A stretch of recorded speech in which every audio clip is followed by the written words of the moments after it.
Nous allons maintenant réaliser un tracé du crochet anneau sur une dent maxillaire. Alors là, il s'agit d'une 17. Comment est-ce qu'on va reconnaître la 17? On la reconnaît de la manière suivante. Alors au niveau occlusal, la cuspide la plus grosse, elle est mésio-palatine. Donc, voici la cuspide la plus grosse, elle est mésio-palatine. Donc là, on est en mésial, là, on est en distal. Et du coup, c'est une 17 et non pas une 27. Pour réaliser un crochet anneau sur cette 17, ça sous-entend que nous avons un édentement en antérieur par rapport à la 17. Donc ça va être un crochet anneau qui comprend un double taquet, taquet mésial et distal, et un seul bras qui va ceinturer toute la dent et se terminer au niveau mésio-vestibulaire. Alors comment est-ce qu'on va tracer ce crochet-là? De la manière suivante.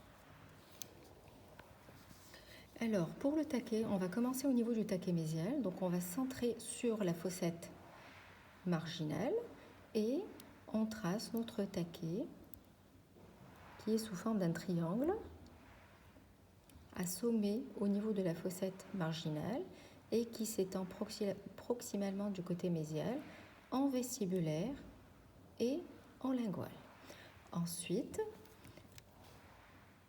nous avons un deuxième taquet en distal, pareil. Donc à partir de la fossette marginale distale, on trace un triangle qui s'élargit en distal du côté vestibulaire et du côté lingual. Ensuite, à partir du taquet mésial, le bras lingual, la partie linguale de tout le crochet, de tout le bras, va cheminer dans cette zone de dépouille, donc au-dessus de la ligne guide. Donc là, nous avons déjà le tracé de la ligne guide qui a été réalisé. Au-dessus de la ligne guide, on est en zone de dépouille et sous la ligne guide, on est en zone de contre-dépouille. Donc le bras lingual cheminera toujours dans la zone de dépouille au-dessus de la ligne guide. Donc à partir de là, le crochet chemine sur une largeur de 2,5 à 3 mm parallèlement à la ligne guide et ceinture ma dent.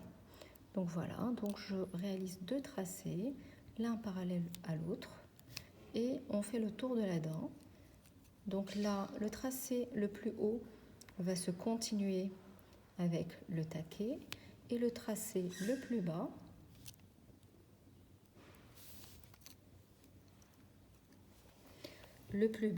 se continue au niveau de la ligne guide. Puis, sur la phase vestibulaire, à partir du taquet,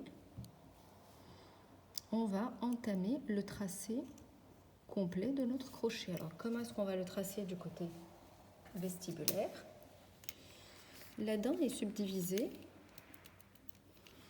en 3 tiers, tiers distal et tiers moyen, et le tiers mésial.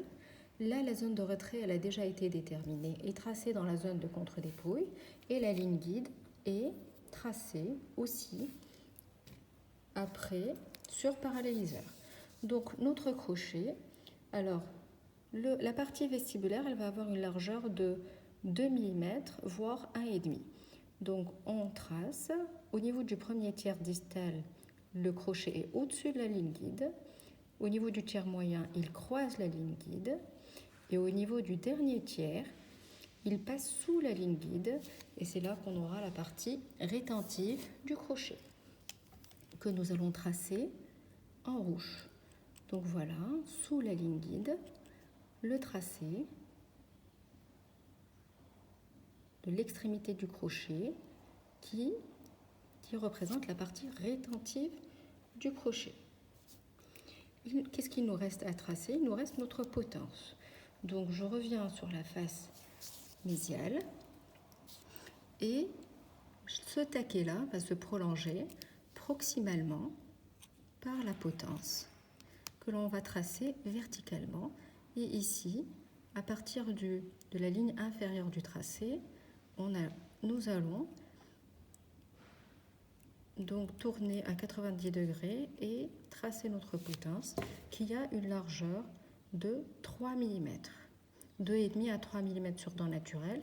Et comme c'est une macro-dent, donc là, ça va être le double, donc pratiquement 5 mm. Et voici notre crochet anneau réalisé.